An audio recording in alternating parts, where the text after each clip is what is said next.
Sababu nyingine ambayo inaweza ikafanya mtu asije akafanikiwa ni uwezo ama nguvu na mamlaka iliyo ndani yako. Ukisoma kwenye kile kitabu cha Waefeso mlango wa 3 na mstari wa 20, maandiko yanasema awezaye kufanya kwa kadiri ya uwezo ulio ndani yako. Mungu ndio akupee assignment ama akupee kazi, huwa anaangalianga ile nguvu ambayo umeikusanya kupitia kwa kufunga na kuomba, umeikusanya kupitia kwa kutoa sadaka, ile nguvu ambayo umeikusanya kupitia kwa kutafuta, tuseme ni nguvu ya pesa, ile nguvu ambayo uko nayo ya hekima, ile nguvu uko nayo ya imani. Hayo ni mambo ambayo Mungu anaangalianga kabla haja kupea assignment ama haja kupea kazi. Bwana Yesu asifiwe sana. Sasa kuna watu ambao wanashindwa kufanikiwa kwa sababu uhusiano wa nguvu walio nao na ile kazi wamepewa ama ile kazi wanaifanya, nguvu ni kidogo. Ndio maana maandiko yanasema kwenye kitabu cha Efeso 3 na mlango 20, awezaye kufanya kwa kadiri ya nguvu iliyo ndani yetu. Ukiangalia kwenye kitabu cha Mathayo mlango wa 25 na mstari wa 15, kuna mtu mmoja alikuwa na safiri na alafu alikuwa na wafanyikazi wake. Maandiko yanasema kwamba akawaachia talanta, akawaachia wafanyie kazi talanta zao kulingana na nguvu iliyokuwa ndani yao.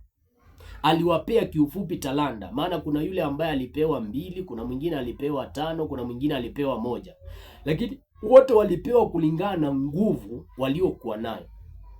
Mungu hawezi akakupea kufanya biashara ya mabilioni wakati ule hekima yako akiangalia, elimu yako, imani yako, mamlaka ama nguvu iliyo ndani yako, ama pesa ambayo unaweza ukahando, akiangalia anaona kwamba bado haujafikia kile kiwango. Bwana Yesu asifiwe sana. Ndio maana maandiko yanasema kwenye ile kitabu cha Yohana 1:12, maandiko yanasema ya kwamba mbali wote waliompokea aliwapa uwezo wa kufanyika kuwa wana wa Mungu. Sasa kiwango cha vile utafanyika kuwa mwana wa Mungu huwa kina determine sana na ule uwezo ambao Mungu alikupa baada ya kuwa umempokea Yesu. Kila mtu anapewa uwezo, lakini unaona kwamba kuna watu ambao wanafanya zaidi. Kuna watu ambao wanafanyika kuwa wana wa Mungu na wanafanya zaidi katika ufalme wa mbinguni kwa sababu ule uwezo waliokabidhiwa labda ni uwezo mkubwa, ama labda walipewa ule uwezo na akaufanyia kazi, lakini kuna mwingine alipewa uwezo wa kufanyika kuwa mwana wa Mungu lakini akashindwa kufanyia ule uwezo kazi ili umpe mafanikio. Bwana Yesu asifiwe sana. Sasa mtu akitaka apate uwezo wa utendakazi lazima ujifundishe namna ya kufunga na kuomba. Yesu kabla hajaanzisha assignment yake ilibidi akaenda akafunga na kuomba, lakini pia akajaribiwa ili ionekane kama ile nguvu na yale mamlaka ako nayo ataendea msalaba kweli. Ndio maana maandiko yasema kwamba Roho Mtakatifu akampeleka jangwani ili ajaribiwe. Bwana Yesu asifiwe sana. Kwa hivyo uwezo unaweza ukapatikana kupitia kwa kutoa sadaka. Nadhani unakumbuka kuna mfalme mmoja alitoa sadaka ya mwanae mzaliwa wa kwanza, akaitoa kama sadaka ya kuteketeza katika ukuta, na alafu Waisraeli ambao walikuwa wanamkimbiza yule mfalme wote ikabidi akawashinda vita. Bwana Yesu asifiwe sana. Lakini pia ukiangalia wakati wa Esther na Mordekai, kuna wakati taifa la Israeli walikuwa wameandikiwa na amani kuangamizwa, lakini maandiko yanasema walipofunga na kuomba, Mordekai alikuwa amefanyia mfalme jambo nzuri lakini likasaulika. Lakini mfalme alikuwa amesahau kwa sababu ule utawala ama ile anga ambayo yule mfalme alikuwa anakaa haikuwa inasapoti watu wa Mungu. Ilikuwa inasapoti kabila hii nyingine ambayo ilikuwa ni kabila ambao amani alikuwa ametokea. Kumbe mtu anaweza akatoa sadaka na alafu ile sadaka yake akashangaa ni kana kwamba ilisaulika. Kumbe ni utawala wa giza hapa katika anga umezuia. Kumbuka Asuelo walikuwa wametawala Umedi na Uajemi, na tabia moja ya Umedi na Uajemi walikuwa wanatumia miungu migeni, walikuwa na waganga, wachawi na washirikina katika utawala wao, ambao ndio walikuwa wanatumia katika utendakazi, yaani katika kutawala ule ufalme wa Umedi na Uajemi. Sasa Mordekai amejipata pale, amefanya jambo zuri, lakini ile jambo mfalme akasahau. Ilibidi akafunga na kuomba, na kupitia kwa yale maombi, maana maombi ya kufunga na kuomba yanakuanga na nguvu, yakapenya kwa mfalme wa falme ambaye ni Yesu Kristo, na huyo mfalme akakuja akakumbusha mfalme Asuero mpaka akashindwa kulala. Bwana Yesu asifiwe sana. Kwa hivyo mtu anaweza akashindwa kufanikiwa kwa sababu ule uwezo, zile nguvu ziko ndani yake, hazijamsupport katika mafanikio. Sijui kama naeleweka. Sasa mtu akiwa katika ufalme wa mbingu, kuna nguvu ambayo inaitwa magnetic power, ambao mtu anakuanga nayo, nguvu ya kufuta vitu vije upande wako. Ndio maana maandiko yanasema kwenye kile kitabu cha Mathayo 6 na mstari wa 33, maandiko yanasema utafuteni ufalme wa Mungu kwanza na haki zake, anasema na mengine mtazidishiwa.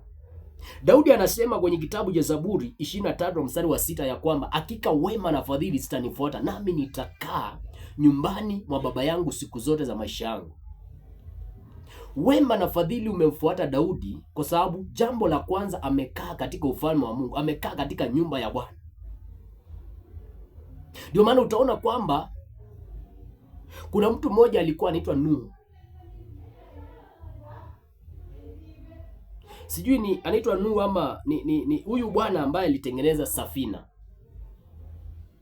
Maandiko yanasema ya kwamba aliposikia mashauri ya Bwana, wanyama walikuwa wanakuja wawili wawili katika safina.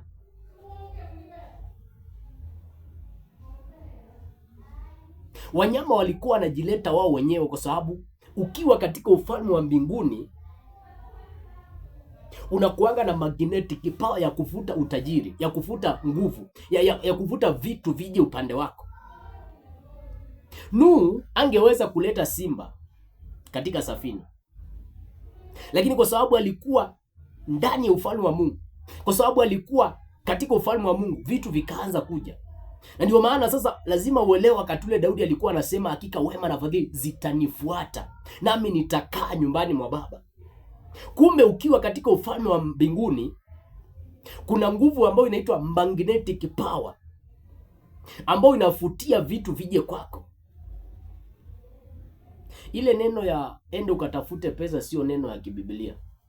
Pesa iko katika vitu vya ziada. Pesa iko katika vitu ambavyo vinafaa kukufuata wewe, lakini ukiwa ndani ya ufalme wa mbinguni.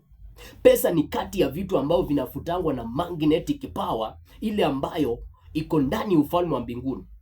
Maana maandiko yanasema kwenye kile kitabu cha Hagai, I think mlango wa 2, maandiko yanasema ya kwamba dhahabu na fedha ni mali ya Bwana. Na kwa sababu dhahabu na fedha ni mali ya Bwana, ukiwa mwana wa Mungu ama ukiwa katika ufalme wa mbingu, zile vitu inakuanga ni rahisi sana zikaja katika ufalme wa mbinguni. Nimesema kwamba Nuhu angeweza kumleta fisi. Nuhu angeweza kuendea tembo ama akaendea wanyama wengine ambao ni wakali katika msitu, lakini alipokaa katika ufalme wa mbinguni, ile magnetic power ambayo inakuanga katika ufalme wa mbinguni ya kufuta vitu zote zije kwa Mungu, maana Mungu ndiye alizitengeneza zote na anajua namna ya kuzileta, hiyo power ikavuta vitu vikaja upande wako wake. Bwana Yesu asifiwe sana. Kwa hivyo mtu anaweza akakosa kufanikiwa kwa sababu ya kutokuelewa kwamba vitu huwa vinafutangwa na nguvu iliyo katika ufalme wa mbinguni. Ndio maana watu wa falme za giza ambao wameelewa hii principle, wale ambao wamejiunganisha na Freemason Illuminati katika vyama vya kishetani, pesa yenyewe inawafuata. Hawaendai kutafuta, lakini inawafuata. Ile kauli ya tafuta pesa ni namna ya ulimwengu tu, ni system ya ulimwengu kwamba ende ukatafute pesa. Lakini ufalme wa mbingu unataka utafute ufalme wa mbinguni, alafu hizo vingine kupitia kwa ile magnetic power itazileta upande wako.